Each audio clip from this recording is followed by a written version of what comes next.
The crisp scent of fallen leaves drifted through the air as Alexander Cole strolled along the winding path of Westbrook City Park, his hand loosely holding Emma's.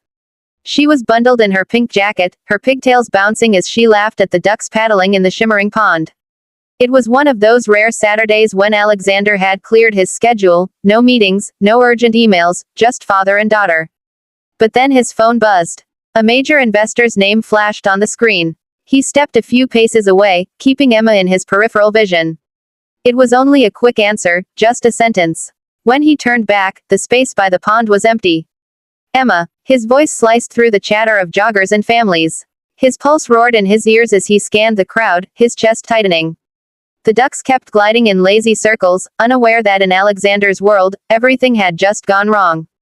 Alexander's feet pounded against the gravel as he searched frantically, weaving through strollers and joggers. Then, beyond the rows of maple trees, he spotted a small figure in a familiar pink jacket. Emma. Safe. Relief crashed over him like a wave. She was sitting on the edge of the stone fountain, her legs swinging, but she wasn't alone. A young woman knelt beside her, one arm protectively around Emma's shoulders. Her chestnut hair caught the sunlight, tumbling in loose waves, and her calm, steady gaze locked onto his. "Daddy," Emma cried, her voice bright and unafraid. Alexander rushed forward, scooping his daughter into his arms, his voice sharp with worry.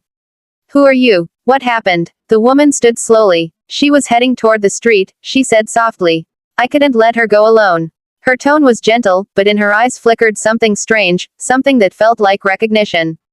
Alexander held Emma so tightly she squirmed in his arms, giggling at first, then looking puzzled at his trembling hands. His breath was still ragged, adrenaline still burning in his veins. He turned to the young woman, meaning to thank her despite the rush of questions, but she stepped closer before he could speak. Her presence was oddly disarming, there was no fear in her posture, only something, knowing.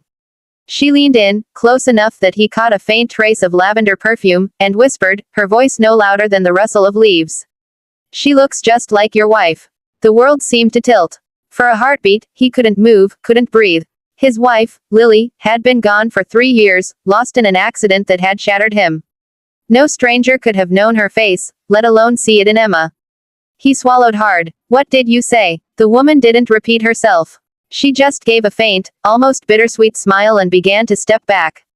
"Wait," Alexander called, but the Saturday crowd seemed to swallow her whole, joggers passing, parents pushing strollers, children darting between benches. In seconds, she was gone. His mind spun. How could she have known about Lily? He rarely spoke of his late wife, even to friends, and never to strangers. The grief was still too raw, too private. Emma tugged at his sleeve, her small voice breaking through his racing thoughts.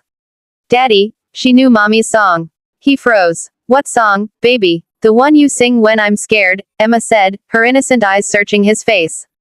"She sang it when she found me."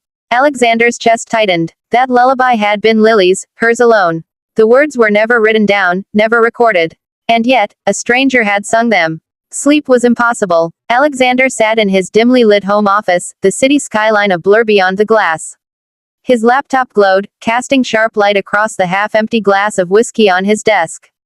The stranger's face haunted him, calm eyes, that knowing smile, the whisper that had cut through him like glass. He called his head of security, voice low but urgent. "I need every camera feed from Westbrook Park. Today. Now." Hours later, the footage arrived. He scrolled through frames, his pulse quickening when he saw her, Emma in her arms, sunlight catching the woman's hair. Pausing the image, he studied her features. Something about the shape of her cheekbones, the curve of her mouth, a faint echo of Lily, yet not quite the same. He dug through public records and adoption registries until a name surfaced, Isabelle Moore. And then, his heart stumbled, born the same day as Lily. The bell over the café door chimed, and Alexander's gaze snapped up. Isabelle Moore stepped inside, her coat wrapped tightly around her as if bracing against more than the cold. She spotted him immediately and approached, her eyes flickering between caution and recognition. "You look like her," Alexander said quietly as she sat. "My wife, Lily." Isabelle's lips trembled into a small smile. "I think she was my sister." She reached into her bag and placed a faded hospital bracelet on the table. "I was adopted. I never knew my birth family, but I found records. Lily and we were born the same day, in the same hospital." Alexander's throat ached with unspoken emotion.